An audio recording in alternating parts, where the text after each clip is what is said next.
Граница закрыта, грузовики застряли. Досмотрите это видео до конца, и вы узнаете, как напряженность в отношениях между Талибаном и Душанбе нарастает. Подписывайтесь на наше обновление и точно будете в курсе всего самого актуального.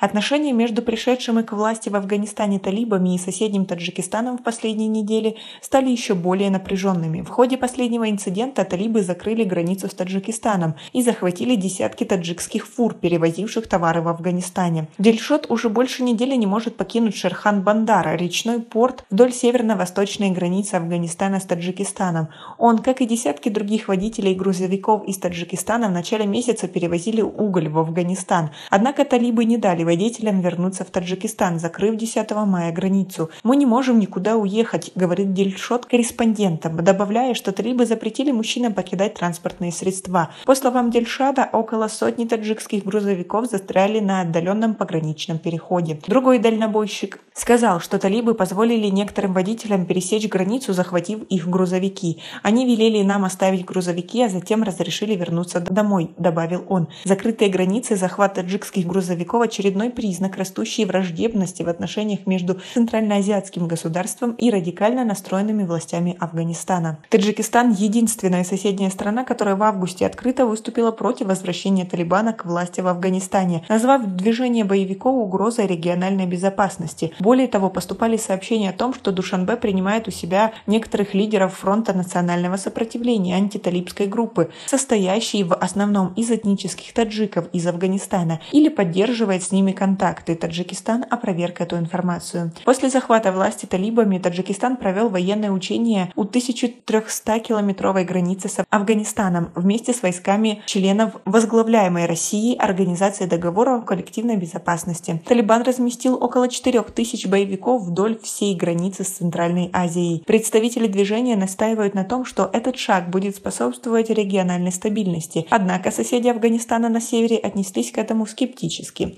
Кроме того, талибы разместили батальоны террористов-смертников, известных как Лашкаре-Мансури, в северно-восточных провинциях Афганистана Бадахшан и Тахар, что усилило беспокойство в Таджикистане. Вот уже несколько лет талибы укрывают и даже принимают в свои ряды членов Джамаат Ансураллах, таджикской исламистской боевой группировки, выступающей против Душанбе. Через несколько недель после захвата власти талибы перебросили бойцов этой группировки к границе с Таджикистаном. Некоторые таджикские боевики, проживающие в Афганистане, являются членами экстремистской группировки «Исламское государство» в Хорасане, соперничающей с Талибаном, представители которой недавно заявили, что они нанесли ракетный удар по Таджикистану. Центральноазиатские республики опасаются, что боевики могут проникнуть на их территорию. При нынешнем правлении талибов в Афганистане Таджикистан, пожалуй, наиболее уязвим среди своих соседей в Центральной Азии, утверждает эксперт по Афганистану в аналитическом центре «Атлантический совет» в Вашингтоне Хамид Хакими. По его словам, присутствие сотен таджикских боевиков в Афганистане делает обстановку более опасной для Душанбе.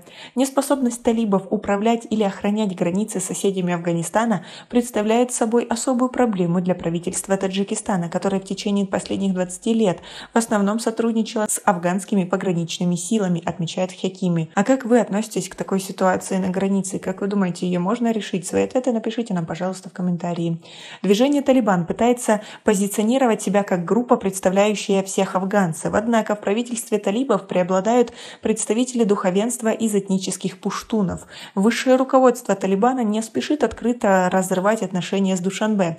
Однако Гульбедин Хикматияр, бывший полевой командир, симпатизирующий Талибану, недавно обвинил Таджикистан в том, что страна якобы предоставляет убежище лидерам антиталибского сопротивления. Когда вы укрываете вооруженных противников соседней страны, это может означать только то, что вы объявили им войну, заявил на той неделе Хикматияр. Также он предупредил, что Талибан может предпринять ответные шаги, приняв у себя вооруженных противников в Душанбе. Если это произойдет, какая участь ждет слабый, маленький и раздробленный Таджикистан? Задал он вопрос. Официальный представитель Талибана Забиула Муджахид заявил, что группировка нормализирует отношения с Таджикистаном и откроет границу с ним, как только стороны достигнут официального взаимопонимания по ряду вопросов. «Мы ясно выразили это требование в ходе наших двусторонних встреч», сказал он в интервью афганской редакции. По словам Хакими, Россия, близкий союзник Душанбе, пытается примирить стороны. На прошлой неделе Рахмон заявил, что обсудил с президентом России Владимиром Путиным тревожную ситуацию на границе Таджикистана с Афганистаном.